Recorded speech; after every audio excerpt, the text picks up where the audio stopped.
Hey, hello everyone. I hope you're doing well.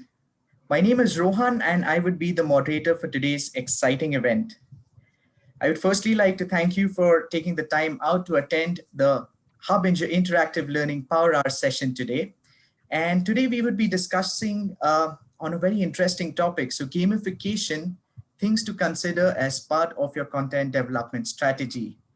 So let's get right into it. And let me introduce you to our host for today's roundtable, Dr. Vikas Joshi. So, Dr. Vikas Joshi is a business leader who is passionate about product development and technology entrepreneurship. His mission is to create software products that make a difference, and a key part of that mission is to inspire tech professionals and entrepreneurs to grow and develop. We welcome you, Vikas, and over to you. Thank you. Thank you very much, Rohan, and a big hello from San Francisco to everyone on this lovely morning. We have a great audience of professionals today and an outstanding panel that I'm going to introduce in a moment. I'm just going to take a few minutes to set the context of this Power Hour. So here's our game plan. We're going to focus on three things: learn the best practices to decide and implement gamification, get tips for effective gamified content design and development, and delve into some real world cases of gamification practice and what benefits people derive from them. So we're going to do the what, why, and how of gamification so that by the end of this Power Hour, you'll be able to know how to make the most of your gamification strategy and scale up gamification across multiple programs. Does that sound good? So with that, let's dive right into it. What is gamification? Every time I type the word gamification in Microsoft Word, it gives me an error because it doesn't even have it in its dictionary. Gamification is the use of game elements in an otherwise routine workflow with the ultimate aim of driving engagement and improving outcomes. Now, what do I mean by game elements? These are the essential components that make a game what it is. If that sounds like a mouthful and a bit mystifying, let's look at a specific example. Let's say you want to gamify the record keeping of your daily jogging routine. How much did you run in a given day? What would that gamification look like? Well, here's the answer. The Nike app. This app tracks our running statistics and measures the progress toward goals. It compels us to go out and beat our record next time around. Not only that, it hooks up to social media so we can compete with and show off to other people. The advantage for Nike is obviously they sell more shoes, but you can see how they embed game elements such as goals, score, and leaderboards into the record keeping of a daily run. Does that make sense? Here's another example. My Starbucks rewards. Now, using this app, one could get a star every time one pays for the coffee using the mobile app. And 5 stars get you to the green status. And then when you reach 30 stars, you unlock the gold membership and so on.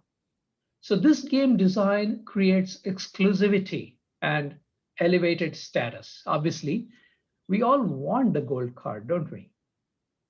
So here you can see some more game elements. These are different from what you saw in the Nike example. Here you can see levels and rewards. You see what's going on here?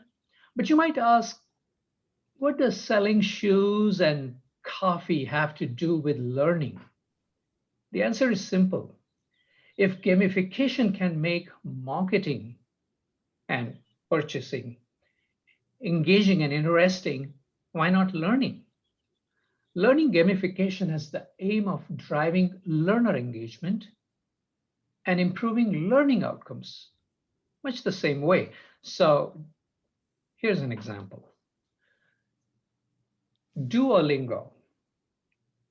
This is a language learning app, and it uses multiple choice questions and mapped out stages to keep users interested. You can set goals, pick up badges, and earn points that you can use to buy power-ups along the way. This very much sounds like a game, right? Let's take a deep breath and recall the game elements that we have encountered so far. We saw goals, score, and leaderboard in Nike. We saw levels and rewards in Starbucks.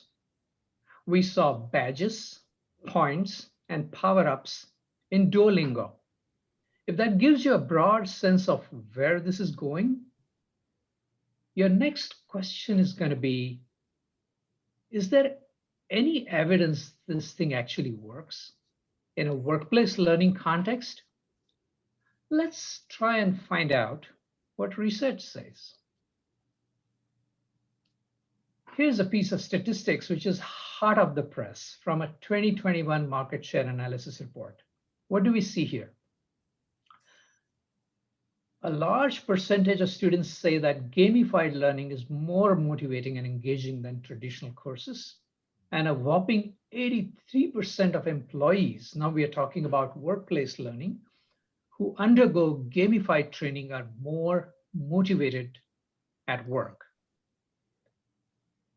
Now, this same report outlines other outcomes one can expect from gamification, such as increase in skill-based knowledge, improvement of factual knowledge, and increased retention rate.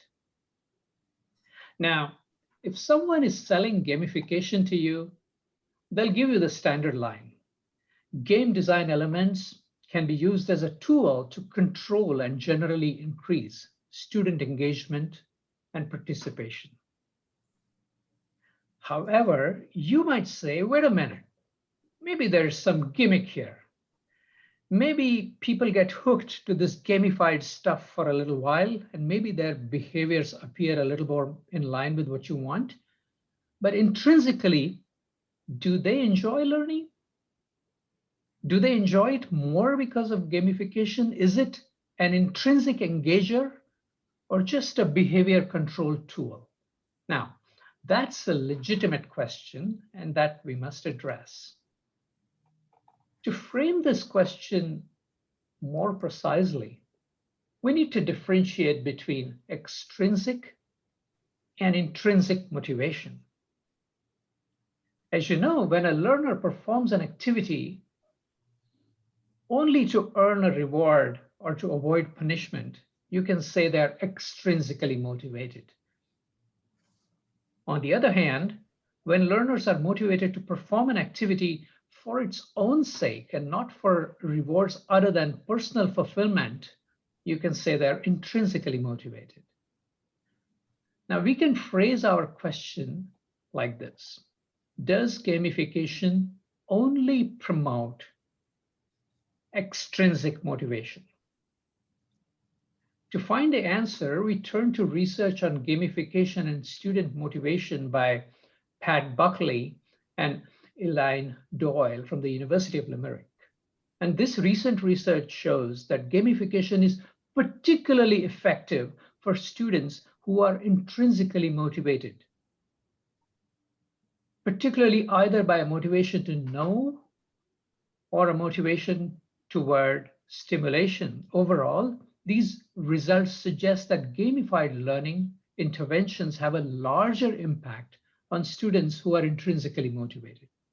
So that was kind of the context of today's discussion. And from this point on, we're going to bring in the panel who are the real experts in this. And we're going to have them talk us through the what, why, and how of gamification.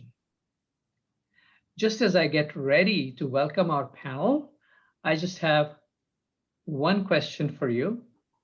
So here's the question.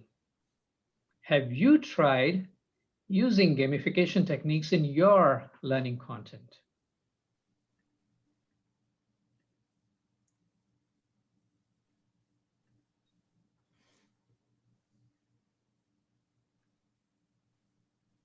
All right, because we have started to get in responses, so we'll wait another 20 seconds. Sure.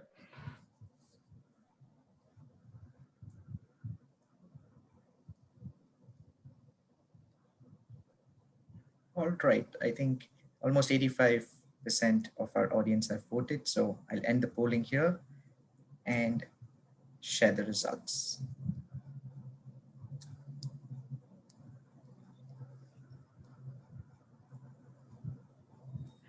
And as you can see, most of you have tried using it to some extent. And there's a good 1/3 of you that have not started using it. So we've got a good mix here, and I'm hoping that you will benefit from the experience of our panel. So let's just jump ahead and get this amazing panel introduced. I will start with Chris Bryant, who has a passion to elevate customer experience. He's known to build world-class service culture and create fans of your brand. He's a trusted advisor for over 50 teams in professional sports and numerous top organizations across multiple industries. The service coach is an award-winning expert who helped the world champion Tampa Bay Buccaneers achieve #1 rating in customer satisfaction for 7 years and guided the Charlotte Hornets in winning the first annual NBA League Award for guest service innovation. Chris is a former training director and company spokesperson for Ritz-Carlton Hotel, and for more than 15 years, he has coached professionals to boost customer relationships, client retention, and revenue. He's got an engaging style, as you will discover, and a rare experience. These are game changers for individuals and organizations. It's an honor to have you here, Chris. And you're joining us from Long Beach, I suppose. That's correct, yes. Thank you. Great. It is great to be here. Great, Thank you so great. much for having me. Mhm. Thank you. Thank you. We also have Cleon Wellington from Michigan. Cleon's professional passion is interactive adult education. He's the director of professional education at Midmark Corporation. He has experience in technology, training, and corporate and higher education. Now, Chris has a MS in information and communication sciences. He also has a MS in education in instructional systems technology, and he has background in communications and theater arts. His previous positions include Director of Customer Operations and Program Executive at Care Innovations, Field and Outreach Education Manager for Intel. Welcome, Cleon. And maybe you can tell us a little bit about what makes you interested in this topic as well. Sure thing, and thanks. It's nice to meet everyone today, at least through the chat. Thanks for letting me be part of your panel today. What makes me interested in the topic? As you said, it's that adult education has been my career passion. So I like seeing people get it in a way that really helps them meet their goals. That is just fantastic for me personally. It's whether somebody's learning to cook, how they learn to play an instrument, or a child learning a new skill. My focus happens to be on adults. So the two main things that I kind of bring to the corporate world from my college theater degree is one, thinking about how we design and set the stage, the environment for learning. And then two, what part does each person play to enable that learning? So that's what brings me to this whole kind of interactive adult education gamification topic. Fantastic. That's a great perspective from which to look at learning experience design, setting the stage, and creating situations in which people learn. We do have with us Smita Kanakula. She's an architect of user experience at Harbinger Systems. She's a UX evangelist specializing in crafting user experience for enterprise applications. With a design thinking approach, she contributes from conceptualization to implementation of our products. She's the leader of Experience Design Center of Excellence at Harbinger, and she actively participates in international conferences as speaker and mentor. Good to have you here, Smita. Thanks, Vikas. Hi, everyone. And yeah, of course, what makes you interested in this topic is usually gamification elements sounds a little difficult, but frankly speaking, we can engineer it to a certain extent. And that's the reason I'm on this panel to discuss that topic. Yeah, thanks. Thanks, Vikas. Great to have you. And finally, we have Anurag Biswas. Anurag is an instructional designer who has worked on content development at Harbinger and other e-learning providers. He's worked on multiple gamification projects with varying degrees of complexity and engagement. He's an avid gamer himself and likes to imbue gamified learning projects with key elements of modern gaming. So we do have a pro here. Welcome, Anurag. And I guess you're the Thank you. Right, you're the right person to be interested in this, I'm sure. So let's move on now and ask you one more question, and that is, if gamification is so wonderful, why don't we see it everywhere? What challenges hold you back from making gamification front and center in learning? Your answer to this question would be very helpful to our panel, and Chris and Cleon in particular, to guide you. So please go ahead and make your elections.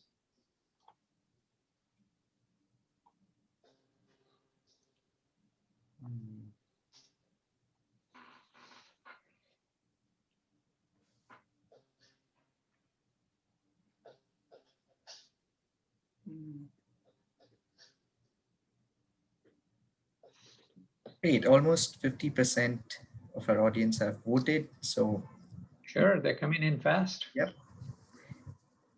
Can you only pick one? It's only one, correct? It's a multiple choice, Chris. It's a multiple select, so you can pick more than one. Yeah. Oh, okay. Oh, I picked one. Yeah. Sure. If you're really mad at the world, you could pick all of them. Oh, no. All right, I think we have good responses. I'll end the polling now. And I'm going to share the results. Thank you, Rohan. And this is very interesting. So user demographics do not prefer.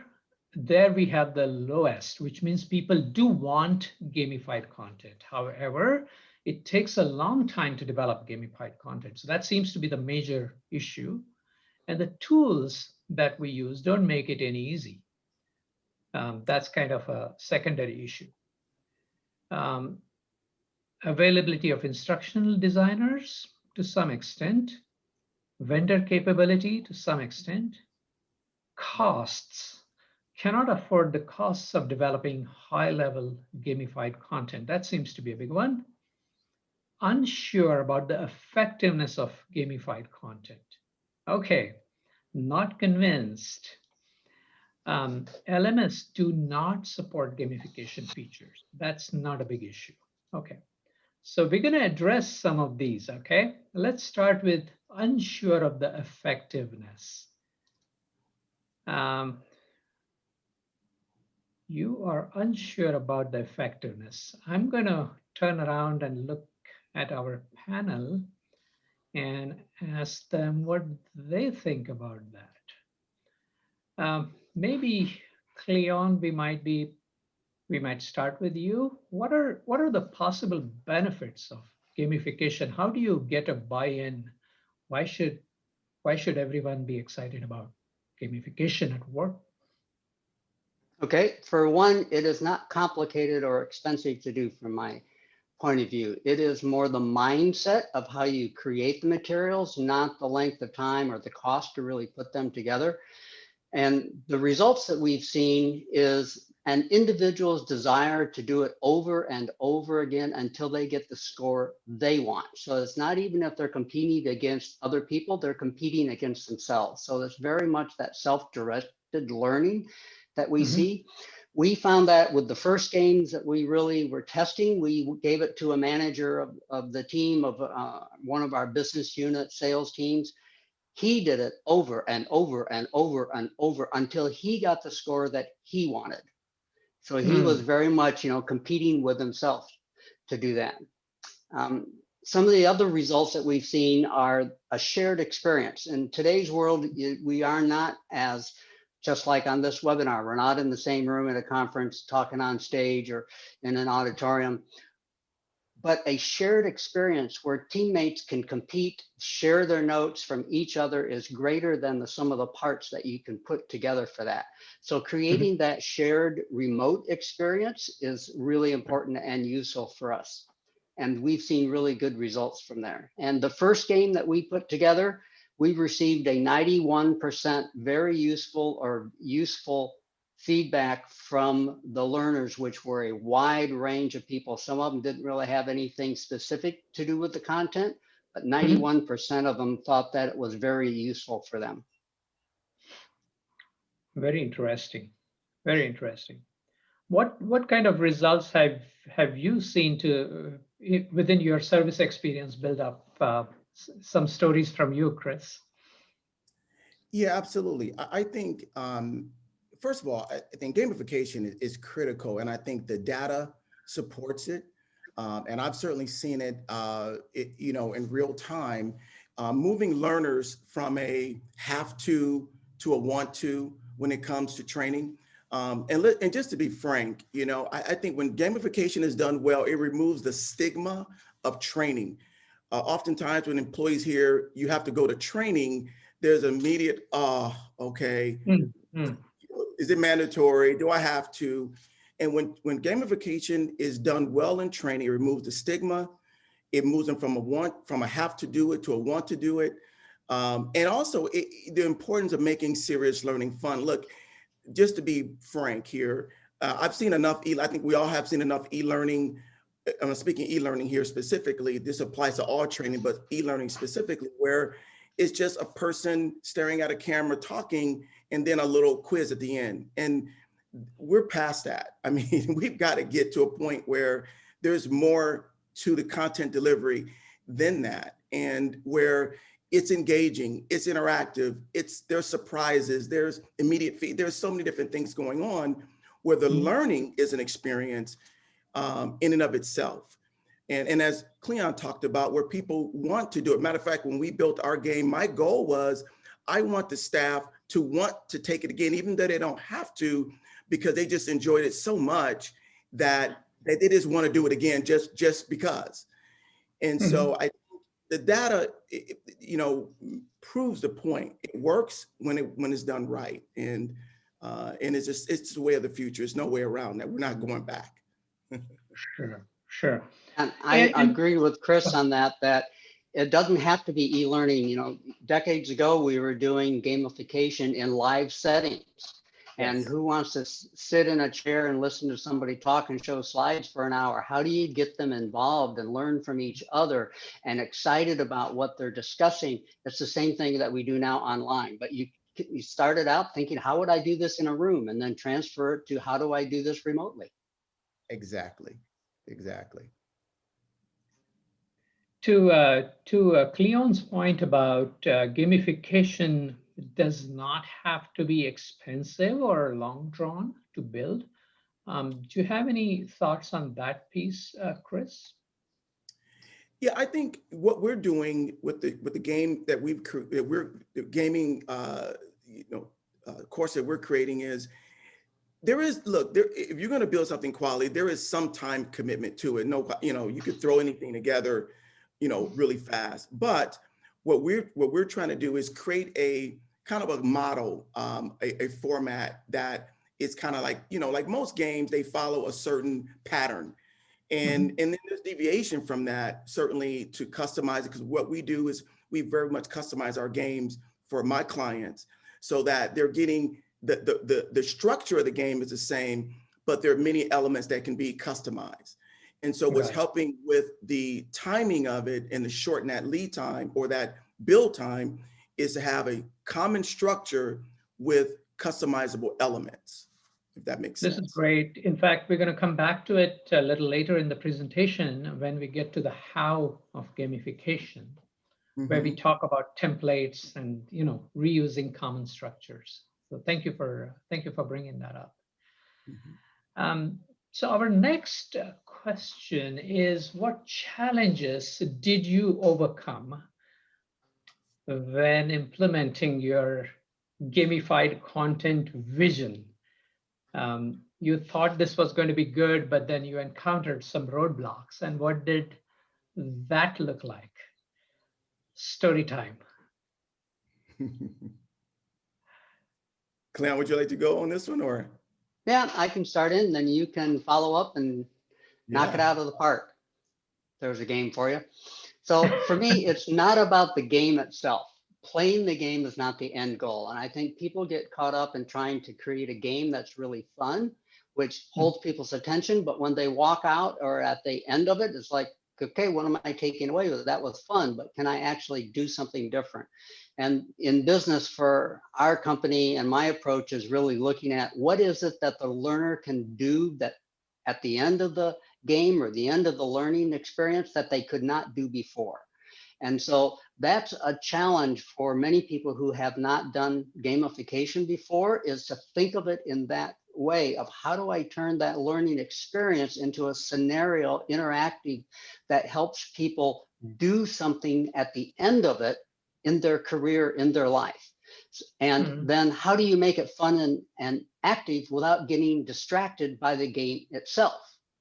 So really focusing again on those learner outcomes. So getting people to think just beyond a game, last sentence here, getting people to think about something beyond a game. Almost any activity can be turned into something fun or interactive. It does not have to be a set game. So, Chris is talking about something that is very, I don't want to use the word complex, but comprehensive, I think, in terms of how he's approaching it, which is fantastic. But if somebody has a small budget and hasn't gotten into this before, it can be very simple to just test some things to try to get started in that arena. That's such a powerful idea.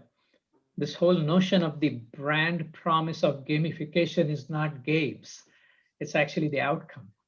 And if you pitch it that way, it should be a lot easier to get internal buy-in, executive sponsorship, as well as produce outcomes that align with what the business needs.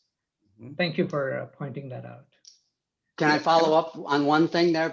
Sorry, Chris, but you said getting the senior leadership involved. One of the things that we did is we did a test. And so we got the 2 highest ranking people of 2 of our business unit sales groups and had them test a product game that we were working on. And they were going back and forth with it. And they were sending me emails. The medical division guy was always on top, and the dental could not get, why can't I beat him? Come to find out, he was 1 second slower than the medical was. And he was ticked because he couldn't beat the medical guy, but they were doing it over and over. And that was just the senior leadership testing the product. That's phenomenal. Yeah. Terrific. Yeah, I think too, when I think about this, Cleon is absolutely right. I think the learning objectives cannot fall victim to gamification, and the learning objectives must always lead the way. Why am I doing this? Why are we doing this activity? What is this portion of the game? What is it about? And that can never be lost in this, because at the end of the day, this is about skill development and learning. The concept I think about is what I've heard called disguised learning. And in the spirit of disguised learning, they're having fun. They don't even know they're learning while they're having fun. And I think about the movie Karate Kid. And in the movie Karate Kid, if you've seen that movie, Mr. Miyagi, he has Daniel, washing the car, wax on, wax off. So he has him doing all these activities. Little does Daniel know that he's learning while he's being trained while doing these activities. he was, well, in that case, frustrated at first, but then when it all came together, he was like, oh, wow, I get it now. But in a fun way, I think disguised learning is where there's this fun activity, and all the while learning is happening. And then you have the debrief, or if it's a live setting, or the game itself reveals this is the learning objective, I think is important. And that's a challenge, though, to balance, that the learning objectives are always front and center, but they're done in a fun way. The other challenge, real quick, I would say is when building out gamification, a game-based course, that it appeals to a broad audience. Depending on the look and the feel. I mean, when you get into, like, if you use animated characters, we got to remember there are people taking the course that may be in their 20s up to a more mature audience. Does it appeal to all of them? Will the 20-something gamer like it, but will the middle-aged senior employee, will they get into it? And finding that balance, because my audiences vary from young to mature, and not losing one audience for the sake of the other. And so both protecting the learning objectives and appealing to a broad audience simultaneously can be a challenge. Got it. And maybe one of you could tell us a little bit about using gamification across courses, across multiple learning modules within a curriculum. Is that a good idea, or would you think of the gamified course as a one-off? And also how to do that? What tips do you have for content designers? Anyone? Chris, you want to go with that? Yeah, I'll start off. So first of all, I believe gamification is relevant in every course. I think Cleon said it a moment ago. Every course doesn't have to be a game from start to finish, but I believe every course benefits from some gamification in it. And so, for example, before all the e-learning, when I was doing live sessions, I would always, well, in the early years, I didn't incorporate gaming, and I learned fast. When you start having these people with those blank stares looking back at you, I learned quickly, man, gamification works. And it could be, as Cleon said, it could be something as simple as, okay, break up the room and the tables, and now we're going to do a quick activity, and the first table done is the winning table. It doesn't have to be a complex, thing with a lot of methodology behind it, but whether it be live or e-learning, which is our focus here, if gamification is important, whether it be a badge, some type of a scoring, or some immediate feedback, I think is so important, because again, most people, and I think data supports this, are competitive at some level, or they want to see themselves get better. And so I think there's a place for it. How much and how long may vary, but I think there's a place for it at some level in pretty much all training if it's done strategically. Yeah, I had a conversation earlier this morning that someone mentioned that, adults are really just like little kids. They like to play games. They like to learn new things. They like to have fun doing it. Sometimes as adults, we kind of hold back on those kind of things, but that's really what we are. We're just all people, no matter what age we're at. Yeah. I want to mention, Cleon, you're so right. Like, I remember being in a room for the executives, and I would create a little challenge, and the prize was like it could have been a $5 gift card to Starbucks. Now, everybody in the room makes well over six figures. So a $5 gift card, let's be honest, is nothing. But they would get so competitive. These are execs over a $5 Starbucks gift card. And I mean, I'm like breaking up fights almost, it's like they're really getting into it.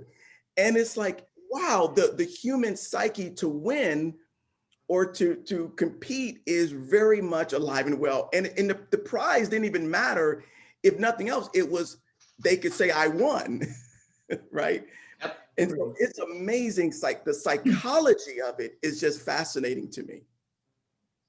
So part of the question that was asked was, how would we use gamification strategy across courses? So I look at it with ours is it's not a single course or class or e-module. It is, you know, what are we doing for pre-assessments? How do you test people with the game to see how they really respond to things? What do they know? How do we build the learning that they're taking and the games there? What is it for the post reinforcement? You know, a week later, a month later, a quarter later, how do we bring back in a game? Maybe it's a trivia game and that everything is randomized. So nobody gets the same questions in the same order with the answers in the same sequence, but they can play that over and over until they rise to the top independently or as part of a team. And then we can have teams compete against teams. So we have regions. So regions can compete against each other. And so you can get people involved to really learn content and how they apply it in multiple ways. Doesn't have to be just a single e-learning course. Yeah, and if I may also add a thought around account strategy, you know, my approach is when I outline any course, I look at the content, and if it's many of my sessions, depending on how long the course, I have a 15-minute rule that every 15 minutes of learning, there's going to be something interactive, some element of gamification, something that's fun and interactive. And so when I'm building it, whether e-learning and or live, I look at the overall outline, the storyboard, if you will, and I look at the content and how it's flowing and ask myself, how long have they gone without something interactive? And for me, depending on the length, if it's a shorter course, maybe it's every 8 minutes. If it's a longer course, every 15 minutes. But there's these points in time where, okay, it's time to engage. And then we go back into the more content heavy content. So I lay that out, and that's very much thought out from the beginning. And I suspect, Chris, that the activities are actually how to apply the content that was just learned. So they get double reinforcement there. They've learned it, now they have to apply it. Absolutely, absolutely. And to your point, the gamification or activity could vary. It could be any number of things, but there's something's going to happen. It's time out. It's time. It's almost like a break. Now let's apply, reinforce, engage. The whole, people are learn differently. Some, tell, show, do. I mean, some are auditory, visual, tactile. They got to touch it, feel it, do it. And so you got to give them a chance to engage every learner who needs to, to touch all those different learning modalities in a ordered way. Yep, totally agree. I'd like to chime in here if I may. Sure. So from an instructional designing point of view, if you're thinking about using a common gamification strategy across multiple courses, I think all these courses should have a common or at least similar learning or business goals. And now if you have that, what you can do is you can weave a common story arc or maybe a common theme and apply that across all these different courses so that the learner is already invested to know more about the story arc or the theme. You can also create a gamified learning pathway for the entire curriculum and reward the learners for completing different courses as they move along. So an example comes to mind. We were working on this project that had about 25 hours of learning. And the SMEs were really reluctant on treating the content in a gamified way. To them, it was kind of, messing with the content. They thought it would make light of the content. So instead, what we did is we gamified the entire curriculum with progression from one course to another, completing associated activities. We would reward the learners, would give them badges, put the names on leaderboards, and even give them points for just logging in and completing their daily rituals and just browsing through what they have in store.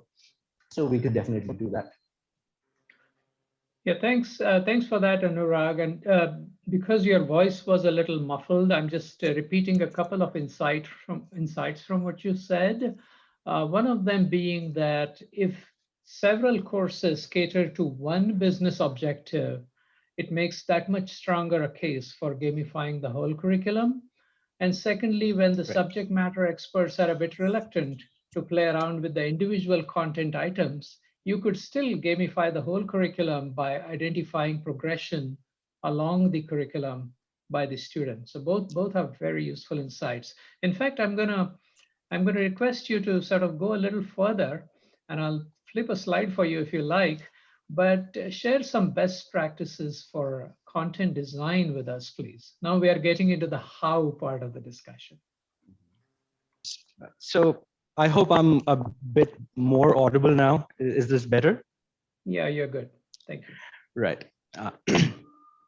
So when thinking of content design for a gamified course, it all begins with the learners. As our panelists correctly pointed out, it doesn't really work for everyone. Different people have different technology levels, and we have to cater to that. So first, understanding our target audience and the broader audience at that is very important. And then figuring out a gamification strategy. A lot of the times what happens is people tend to have a gamification strategy in mind, and then they try to fit the content into that. However, that's not the right approach. You have to first think of the best way to present the content as per the learning goals, and then figure out what's the best gamification strategy for that. You also have to think about how to prevent monotony. For example, in a long e-learning course that has the same format or style of content over and over, that can lead to a lot of monotony and ultimately learner disengagement. So we can introduce gamified elements, small gamified activities at exactly the correct intervals and break that monotony. Even in and speaking to that, when Chris came up with this heuristic of breaking it every 15 minutes, is that about the time interval you're looking at, or you do it more frequently, or how is that? Well, it depends on the content complexity again. Well, if it's a little bit of dry content, then we try to bring in as many activities as possible. If it's if the content is kind of intriguing or really interesting, then and a little bit more complex, then we try to space out the activities a little more. Even in fully fledged gamified courses, a lot of the times what happens is you have multiple stages or multiple levels of the game, but they all end up looking the same. The learner gets to do the same thing over and over again, and that can get a little bit monotonous. So what you have to think about is continuously upping the ante. You have to up the stakes, introduce more challenges, a little more difficulty, so that it's always a little bit more satisfying with increasing levels of progression. Another thing is letting learners make decisions and actually be able to control things. So a lot of the times what happens, we have these set routines in gamified learning where it's the same every time. And each learner has the same experience.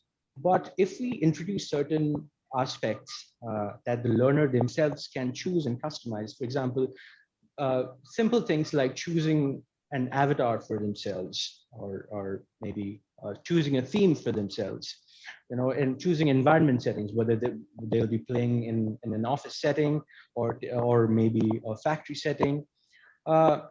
Things like choices that have trade-offs. For example, maybe in a gamified activity, you give the learner certain points in the beginning, but then they can choose to take more points initially, but they lose out on their lives. Things like you take a hint, but then you lose out a point. These sorts of trade-offs. There's also branching activities that you can introduce. Let the learner make decisions for themselves, and then move along the pathways that those decisions lead to. In that way, every learner sees the consequences of their decisions, learns from them, and end up having different experiences.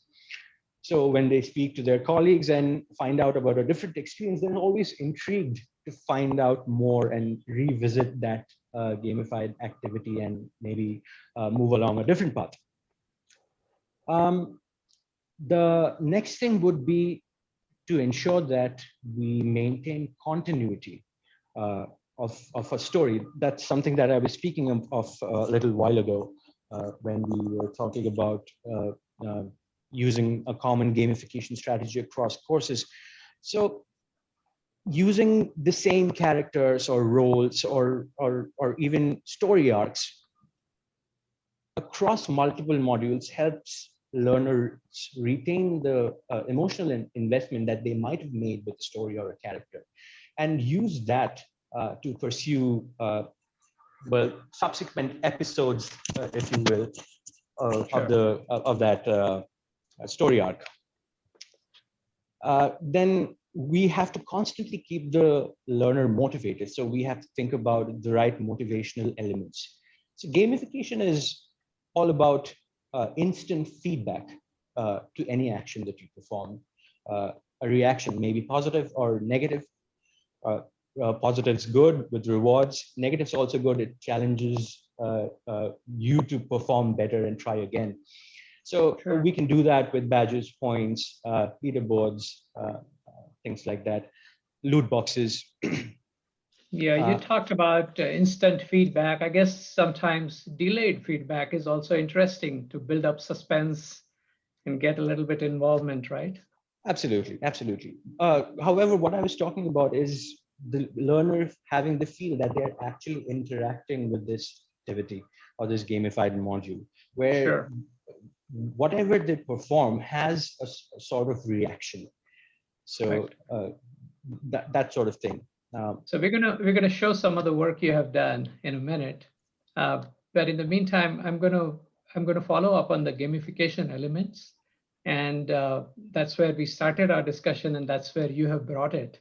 So I'm gonna ask Smita to come in and tell us a little bit more about gamification elements. Could you do Sure. that, please, Smita? Thank you. Yeah, sure. Sure, Vikas. Thanks for that. Okay, so before getting into demystifying element of games, let me share 4 simple ideas how gamification can be implemented in different ways. Very first is using the common games. Okay, so the well-known games like dart, which is single hit, or the speeding games like a card, using those and building the gamification experience on top of that is one type. Second is activity games. So here we can say the second part, which is like a learner is completely involved in the game like an activity, but they are actually learning something through the scenarios, assessment, and information. So for example, sales training program, when sales people are giving it, and we use the simulation experience, and that can be converted into the simulation activity game. So here the simple way of second. The third is randomizer. So we all know we like to test our luck factor through the game, which is like a randomizer games, which are very simple, like dice, truth and dare, or spin the wheels. So if we use that as a base, then this is the third way of doing the gamification on top of it. The fourth one is activity with achievement indicator. So which is very simple. We all love to see how the goal works in front of us. Okay, then in this particular example, what I'm saying is it is just a visual indication of where you are and where you can go. So achievement indicator kind of a thing. Now let us see on how it is placed on the playing experience. So the below line you see that indicates the playing experience, where the game and play activity is highest on the playing experience. Let us see how these different ideas works on the production timeline. So if you see the randomizer or the achievement indicators kind of a gamification elements are very low on the production time. So very less time to produce those. Okay, now when we saw this in terms of how the playing experience and the production timeline, let us now deep dive into the gamification elements. So we all know, and in this panel, we almost talked about all these elements which are part of gamification element, like play type, score, timer levels, surprises, rewards, badges, and leaderboard. Now let us see what are very common and basic elements. Okay, so play type, score, and of course badge and leaderboard, because now most of our learner or audience will come from the millennial and digital generation, so definitely they are very used to badges and leaderboards. So I am calling it as a very basic ingredient of the gamification. Okay, so these are the elements. The next element is timer. Actually, timer brings a sense of speed, quick thinking. So we can use the timer kind of element when we want to emphasize on the quick thinking. The third one, which is very, very main ingredient, which I am saying as a main ingredient of to bring the wow factors, are levels, surprises, and reward. Frankly speaking, this is a secret sauce of experience. Okay, and we have to define it with very methodical way, because that will bring the actual essence of the gamification wherever we are building on top of the ideas which I have already shared. Okay, so now with this, let us see what all elements are best fit for those ideas. The first idea, which I said, like a common, using common game, well-known game as a base of a gamification, we can have all the ingredients in this. The second thing, as I mentioned, the play activity, which is very good on playing experience, but very high on the production timeline, because it has all the sausages, all the main ingredient of the gamification. So it is little exciting, but it has a little high on the production timeline. The third, which I have already mentioned, that it is low on the time, we can easily achieve this kind of elements, gamification element, which is like a randomizer, which doesn't have the timer kind of activity because it is one-time play. And I have removed the badge parameter because it is based on the luck factor. The last one, last idea, which is like a achievement indicator. Here we cannot have the elements like levels, surprises, and rewards, because it is mostly a very subtle indication of goals and where the learner is on that goals. So this is how I tried to simplify the gamification elements and try to categorize it into the different simple ideas. Thank you very much, Smita. And you know, Cleon and Chris, since we talked about templates and using them over and over, does this inspire any thoughts? Cleon, would you like to go first? Go right ahead, Chris. No, I would just say, yeah, absolutely it does. And this is encouraging to me, because as I look at this and I think about the game, what we've built already, first of all, I think, you know, I love this. I love the architecture, really laying this out and just really unpacking the different elements of gamification. And you're absolutely right. I think the level, surprise, and rewards, that is kind of the next level. And I'm encouraged, because when I think about, you know, not even knowing all of this earlier on, but kind of almost intuitively implementing some of these elements in, I'm encouraged. And this moves me to even want to double down on these areas even more and build them out even more so in the games that we've created already. But I think this is a great way of looking at it in totality, and understanding the value of each at different levels. So I like this, and it's both encouraging to what I'm doing, but also inspires kind of really going deeper into these areas as well, particularly around level, surprise, and rewards. Thank you. Yeah, I think this lays out kind of a roadmap for people who have not gotten into gamification yet, to really start with, you know, what are the common things that I can put together at a simpler level, and then add the other items as they get more proficient at it with more complicated and comprehensive kind of games. Wonderful. So we do want to leave some time for questions here. I have an example of a game like experience we put together for drive-through workers at a hot dog outlet that uses makes a big deal of gamification here, because the real issue here is the time, right? You need to process multiple orders within a short frame of time. Here's another example of an American food company with 20 different food brands, just looking to onboard employees in a remote work environment using a game-based design with avatars and so on, and then ultimately producing learning outcomes. One of the biggest innovations we have at Harbinger is Raptivity.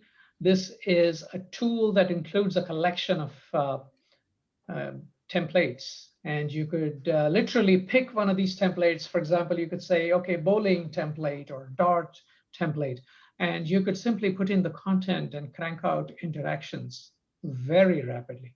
This is an amazing tool. We will put the URL in the chat for you. You can try it out. It's free for trying, and then you can buy a subscription if you like. Raptivity is a leading learning interaction builder, and I recommend it as a tool to look at if you are considering gamification. You'll see the URL in your chat in just a second. And with that, I guess we come to the conclusion. There is an intrinsic motivation in everyone to learn and perform better. Gamification can produce higher outcomes and retention. It's less about games, as Cleo said. It's more about the outcomes. There are several gamification strategies, and continuing gamification across courses has several benefits, including the emotional connect and the story arc, as Anurag pointed out. It's been a wonderful panel, having experience from, the whole theater and stage and sports and experience design and instructional design. I think it's rare to get a group like this together. It's been a privilege to be with all of you. I'm going to hand this over to Rohan for just a quick second to tell us a little bit about Harbinger. What do we do and how do we help you? Thank you so much, Vikas, and thank you to all our panelists. So just giving you a little bit of brief about Harbinger. So Harbinger Interactive Learning is a provider of innovative learning solutions that create unique learning experiences in a rapid and cost-effective way. So we were established in the year 1990. It's been more than 30 years in business with dual shore operations. So we have offices in the US as well as India. Talking about the team composition that we have at Harbinger Interactive. So we are a strong team of more than 150 plus e-learning professionals in-house. So right from instructional designers, learning consultants, graphic designers, visual artists, programmers, quality analysts, and project managers. So that's the team composition. And the industries that we cater to, again, we're not an industry specific partner per se. So we have experience working in all different types of industries like life sciences, retail, BFSI, EdTech, catalog training providers, and supporting them with end-to-end custom content development services, modernization, and learning technology solutions. So that's in brief about Harbinger. With that, I think it's good time. I see we just have a minute, so we'll open up for questions. So thank you so much to the audience. Again, if you have any questions, feel free to type it in the chat or in the Q&A pane. In case we run out of time, we'll be happy to follow it up via email. So I can see a couple of questions that have come in.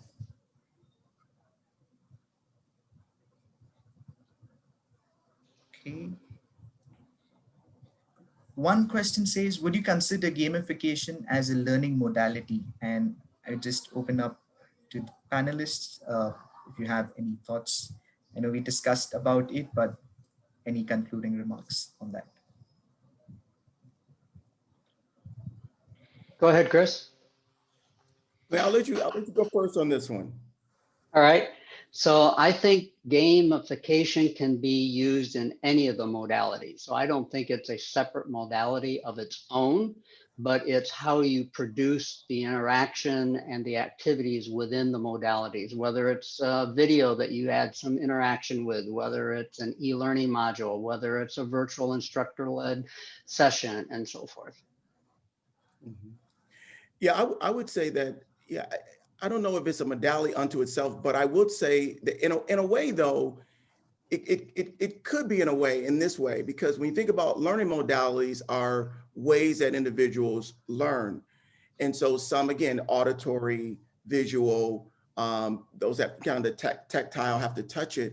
And so there are those who learn through gaming. I think there will be those who can really learn really well that way. So I think, as Cleon said, it could be used in different modalities, but it also is another way of learning that there will be those, particularly perhaps of a younger generation, who would really benefit greatly from that as a, as a way of learning, a method of learning. So I definitely think it has, obviously, we wouldn't be doing this panel if it didn't have great value, but certainly it could not exactly qualify, but it's certainly right there as a modality.